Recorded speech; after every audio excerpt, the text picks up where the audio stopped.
Assalamualaikum warahmatullahi wabarakatuh. Saya Afianti Dwi Putri, mahasiswi Ilmu Komunikasi Universitas Islam Syekh Yusuf. Di sini saya akan membuat video presentasi tentang filsafat komunikasi. Ada 4 materi. Yang pertama, positivisme, post-positivis, logika komunikasi, dan konstruktivis. Kita masuk materi yang pertama, positivisme. Sebelum masuk ke positivisme, kita tahu dulu tentang pengertian filsafat. Filsafat itu bisa dibilang mother of science atau induk dari segala ilmu. Suatu aliran filsafat yang menyatakan ilmu adalah sebagai satu-satunya sumber pengetahuan yang benar dan menolak aktivitas yang berkenaan dengan metafisika. Tidak mengenal spekulasi, semua didasarkan pada data empiris. Positivisme merupakan empirisme yang dalam segi tertentu sampai kepada kesimpulan logis ekstrim, karena pengetahuan apa saja merupakan pengetahuan empiris dalam satu atau lain bentuk, maka tidak ada spekulasi dapat menjadi pengetahuan. Kita masuk ke perkembangan positivisme. Ada 3 tahap perkembangan positivisme. Yang pertama, tempat utama dalam positivisme pertama diberikan pada sosiologi, positivisme sosial dan evolusioner. Walaupun perhatiannya juga diberikan pada teori pengetahuan yang diungkapkan oleh Comte dan tentang logika yang dikemukakan oleh Mill. Tokoh-tokohnya seperti Auguste Comte, Elit, dan masih banyak lainnya, nanti bisa dilihat di slide-nya ya. Munculnya positivisme ini. Sebenarnya pada dasarnya positivisme ini adalah sebuah filsafat yang meyakinkan bahwa satu-satunya pengetahuan benar adalah didasarkan pengalaman aktual fisika atau yang dinamakan metode saintifik. Lalu masuk ke fungsi filsafat positivisme. Yang pertama, ada perkembangan yang diberi konotasi sebagai kemajuan, memberikan makna bahwa positivisme telah mempertebal optimis. Yang kedua, kemajuan dalam bidang fisik telah menimbulkan berbagai dalam segi kehidupan. Dan yang terakhir, dengan adanya penekanan dari filsafat ini terhadap segi rasional. Positivisme sudah selesai, kita masuk ke materi positivis. Perkembangan awalnya dari post-positivis ini, paradigma ini merupakan aliran yang ingin memperbaiki kelemahan-kelemahan positivisme yang hanya mengandalkan kemampuan pengamatan langsung terhadap objek yang diteliti.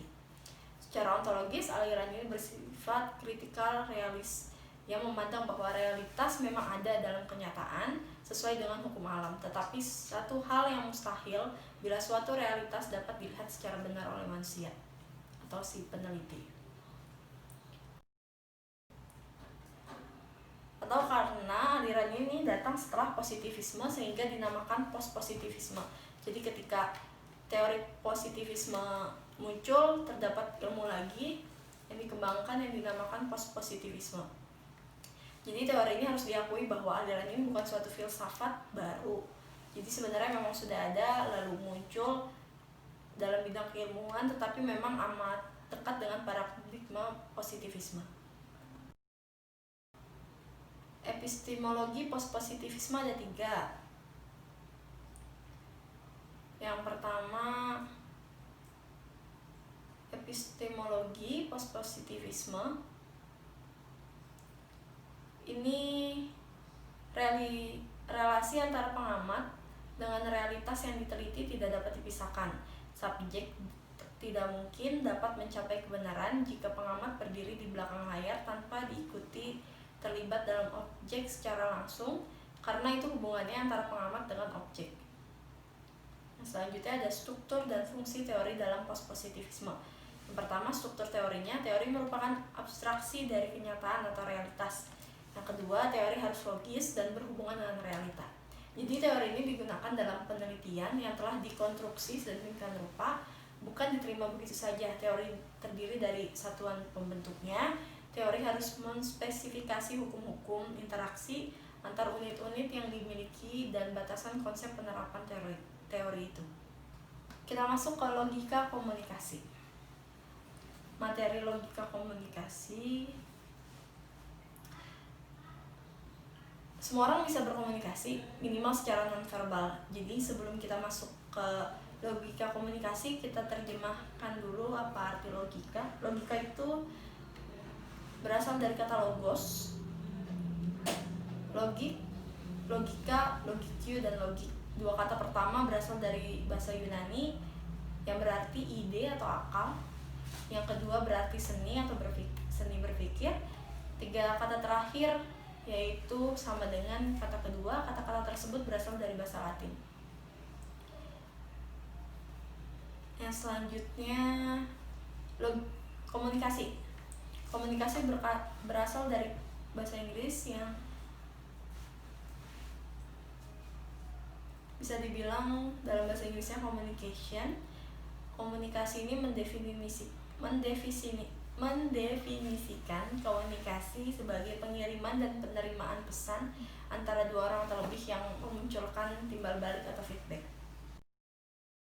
Logika itu benar atau tepat. Jadi logika itu merupakan ilmu pengetahuan sekaligus juga merupakan seni, kecakapan, kemahiran untuk berpikir lurus, tepat, dan teratur.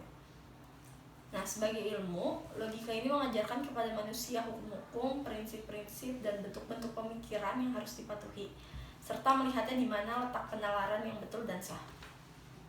Jadi logika ini mengacu pada rasional untuk mengetahui. Nah, sebagai seninya, kecakapan atau kemahiran membantu manusia untuk berpikir sendiri dengan betul. Kecakapan, kemahiran manusia dalam menggunakan dan menerapkan hukum-hukum, prinsip-prinsip, dan bentuk-bentuk pemikiran yang sah, dan mengacu pada kesanggupan akal untuk mewujudkan pengetahuan dalam tindakan. Jadi, logika saintifika merupakan syarat mutlak eksistensi ilmu, kondisi dan tuntunan fundamental mutlak eksistensi ilmu yang secara sistematis menyelidiki, merumuskan, menerangkan asas-asas yang harus ditaati agar orang dapat berpikir dengan tepat, lurus, dan teratur. Kita masuk ke konstruktivis. Ini merupakan aliran filsafat yang beranggapan bahwa pengetahuan merupakan bentukan manusia itu sendiri dan bersifat menjebuk yang mana sangat sulit untuk digeneralisasikan. Jadi berdasarkan sejarahnya, konstruktivisme oleh sebagian orang dikatakan bukanlah sebuah barang baru atau gagasan baru, karena teori dalam konstruktivisme merupakan sesuatu yang sudah sering didengar, hanya saja terus-menerus berevolusi. Jadi muncul ilmu baru yang akhirnya mencapai suatu istilah, yaitu konstruktivisme. Kita masuk ke perspektif terhadap teori konstruktivisme, yaitu pertama sejarah paradigma postpositif. Teori Popper, konstruktivisme meyakinkan makna atau realitas tergantung pada konstruksi pikiran. Lalu yang kedua ada konstruktivisme dalam ilmu komunikasi. Teori konstruktivisme adalah pendekatan secara teoritis untuk komunikasi yang dikembangkan tahun 1970-an oleh J.S. Delia dan rekan-rekannya. Konstruktivisme ini lebih berkaitan dengan program penelitian dalam komunikasi antar persona. Adapun selanjutnya